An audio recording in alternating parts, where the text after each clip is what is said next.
thanks. We got one for Chris, and then Scott, if you kind of maybe want to jump in second on this. This is a cloud question. So some people are asking, what do you see as kind of from some of the research you did and what ACE is maybe looking at doing? What do you see as a low-hanging fruit to kind of outsource to the cloud? What use cases do you see as kind of easy stuff where people are really kind of, this is a perfect fit for the cloud, and why keep it here? A lot of it's probably what I was talking about for innovation, because the cost of innovation in terms of moving to new technologies, within ACE, an 85-year-old company, we've got a lot of, our retailer type portals and everything are 10 years old. We're starting to look at things, and with the state of the economy, to be able to start investing in those and capitalizing on those internally is going to be much more of a challenge. Where the compelling factor is look at somebody who's, like I was talking about before, is look at somebody who's been doing this for last few years. They have the customer base. So not only innovation, but they have the skill sets and the resources to be able to support those types of things. Where you look at the websites like an Amazon or eBay or Google, and they're much more interactive, much more user friendly, and the key thing is they're always up and running all the time. So I think a lot of it's the innovation side of it, the benefits you get from it. Thanks. A plug for Sciengistics. Yes. So I'll speak to it from a hosting perspective. So we see our cloud consumed in a variety of ways. One is for compute cycles, the other one is for burstability, and the other is for storage. What's really pretty cool now is you're starting to see a lot more of these big logos, these folks I'm around here, starting to use these environments much more than just for dev shops and projects, but they're starting to use these as hybrid models. So they're going to take their, whether it's on-prem or off-prem, they're starting to plug into some of these clouds, both public and private, for storage purposes. We start to see, and I can use a couple of these examples. I will use, for instance, Hershey's chocolate. When you look at Hershey's chocolate, there's a couple of seasonal things that they go through that they sell a crazy amount of milk chocolate online. They do that in the cloud. There's no reason to throw a whole series of hardware up there. They are able to burst into our cloud for a series of traffic over a few days and then turn it right back down. So there is some absolute cost to be had, and savings to be had leveraging the cloud. Storage, well, we see some of the largest libraries now, a bunch of static content that can actually be stored in the cloud and save. There's really no reason to go put it on high-dollar SAN or other high-dollar devices. They can do just that. They can store it in the cloud. So it's pretty neat. We're seeing the cloud consumed in a lot of different ways. But I think, Chris, actually, you mentioned it earlier. I think we've absolutely moved from the familiarization stage now to much more the adoption stage. We see a lot of big names, big logos consuming cloud truly as a technology, but either behind their own private firewall or as a utility. So the math is there, the economics are there. Don't be afraid to dance in the rain a little bit.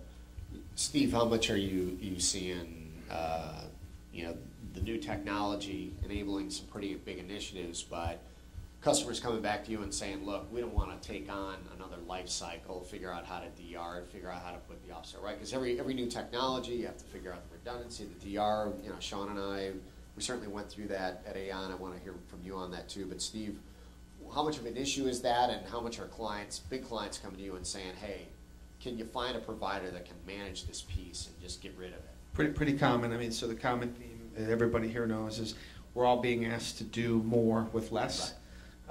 Less resources around the clock, so that's happening more. And recently, some of the larger brands, in particular, eventually we'll be able to discuss this, but some pretty recent acquisitions where they are actually taking some applications that in the past 2 years ago you would never think about manufacturing, right? Shop floor control, but actually moving some of those use cases and provisioning those from the cloud, using some of our products combined with RKON and Rackspace, and there's some pretty creative use cases that are going on out there. And some of the business forces that are driving those may be mergers and acquisitions, where you need to be able to respond quickly, and there's just not enough time, and so the cloud is definitely a path. Sean, I don't know if you have some thoughts on that. Yeah, actually, we and I'm sure everybody in this room knows that Aon and Hewitt just merged. So there's a lot of opportunity for us to kind of sit back and look at, you know, what do we do with those types of things, you know, disaster recovery, backups, consolidating some of the applications, some of the common applications around. It's big, it's huge, and you know, I think the key piece to this is to, you know, get the right people in the room and partner with the right organizations to help you through this. And you know, there's no magic bullet, there's no silver sword. It's, you know, you sit down, it's hard work, it's planning, and it's get it done. And from our perspective, we've seen DR almost become the biggest driver around why you take a look at an external provider, and that's been we could move it together here, but this thing has specific requirements, and some of the areas the solution has DR baked in, and let's approach that. So, yeah, we got one more for Chris here. You know, it looks like you're doing some of the POCs and stuff with Riverbed to fix some of the application issues they had in kind of the warehouses and things. Was there other solutions you guys looked at that didn't work as well? Or? I think Steve's going to grab that mic away and talk about it. I can't control it. Not yet, but we're open for that. So we just started off with the Riverbed POC and stuff, and kind of looking at all the different technologies. So if there's somebody else I need to talk to, let me know. Seniors are both here. I don't know. We'll have an arm wrestling match in the back. And right next to each other. So I will say this, and I'm not going to make this a commercial for Citrix, okay? But one of the things is, you know, in the last 6 years, right, Citrix has acquired, because we're trying to help everybody in this room do more with less. And, you know, we've spent the last 5 years in the industry consolidating data centers, right? And so now the last mile is to complete that picture, to really deliver that ROI, is not just consolidate servers, but now consolidate your applications. And that's why we're talking about the cloud and software as a service. And so to do that, that model only works if you have the same end user experience, right? So, you know, in your China example, if it's slow and it's not fast and it's not highly available, the model breaks. So over the last 3 years, Citrix has spent a lot of time, put a lot of thought into architecturally, how do we make sure that if we're going to be out there advocating, centralizing applications and going the last mile, you better make sure that they perform. So we do have products that are designed specifically with our protocols to anticipate any hiccups around high availability and layer 7 performance. And so we have repeaters and we have load balancers that complement some of our virtualization products. So Chris and I will be talking here soon. I didn't know you guys had that. You can blame it on RKON, so.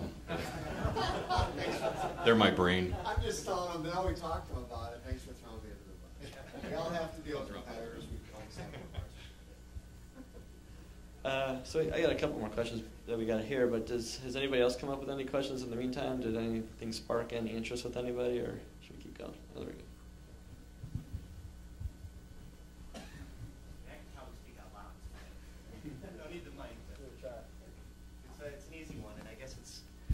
Mostly directed to David and Chris. Are you guys starting to see maybe the value proposition of the thin client not being kind of what it was maybe 3 or 4 years ago? You're starting to see viruses that kind of can penetrate, get past right filters, things like that, where maybe the commodification of actually a smaller PC, and with the reduction in costs of PCs, that using or deploying those at the endpoint and being able to run agents or antivirus and things like that on those, that maybe that is actually reversing the trend, and maybe the desktop or a smaller micro PC instead of a thin client is more cost effective in the long run. So absolutely, and I think the term anymore, if answering your question right, is more around device diversification, right? So instead of having the laptop or the desktop, now the iPad is phenomenal, and it's amazing what I think Mark Konjoka came into our office, and our CTO was just like, okay, we're now deploying iPads instantly. He just saw how thin that device was, how versatile and how flexible. We've got a 250 field staff workforce that's out there and traveling quite a bit. we, from a security standpoint, I'll take complete blame for. We had the virus outbreak last year with configure down, add up. And part of the reason is because we let people access our environment through home PCs and through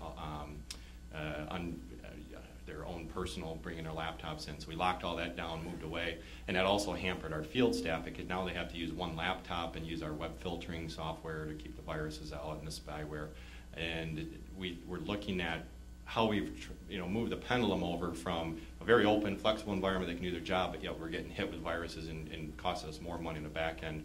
Now we've swung it over to where we locked everything down, and we're getting the effects of that where not only they're taking their ACE laptop with, now they're bringing their home PC, their own personal laptop because they can't do the other stuff and get to the things they want.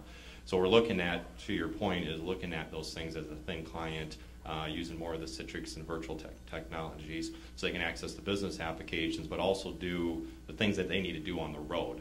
And that's more open. They want to access the internet, untethered or with uncontrolled a little bit more. And we got to look at those types of things. And that's the advantage with the cloud side too. We've got the ScanSafe technology from Cisco, provisioning through AT&T. They have technologies where you can use these rather than you being locked down to your own work PC. You can now use your home PC. You can go out to the cloud to do the web filtering as a proxy in the cloud type thing, and especially the iPads. So you just configure those, and the user isn't locked down and have to VPN into the office and then go back out and go through all these controls. So I think thin client technology can help us enable that, along with all the different devices that are coming out. I think iPad is one thing, and now you look at all these other companies that are coming out with their own tablet PC type thing just to make that more open.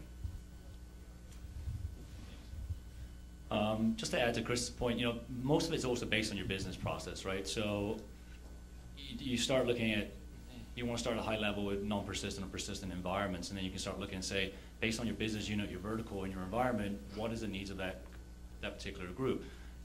Then you start looking at persistence. So you're saying that thin clients can kind of evaporate that perspective because they reboot, they load, it's flash only, from that perspective. But then you. Saying from performance, you're starting to see actual smaller PCs are cheaper now than thin clients actually are. Well, that's the other model, right? And you're starting to see that maybe the value proposition for 3 or 4 years ago of the thin client is being this kind of just plug and play out of the box. Here it is. It's dumb. It does this little thing. And now we're implementing a lot of technologies with VDI and app streaming and things like that that require CPU cycles maybe on the end device. Maybe they don't. And maybe with outbreaks of configure and things like that maybe the actual thin client is on its way out, and that people are coming back in and seeing maybe more ROI from actually managing a desktop. Just curious. Yeah.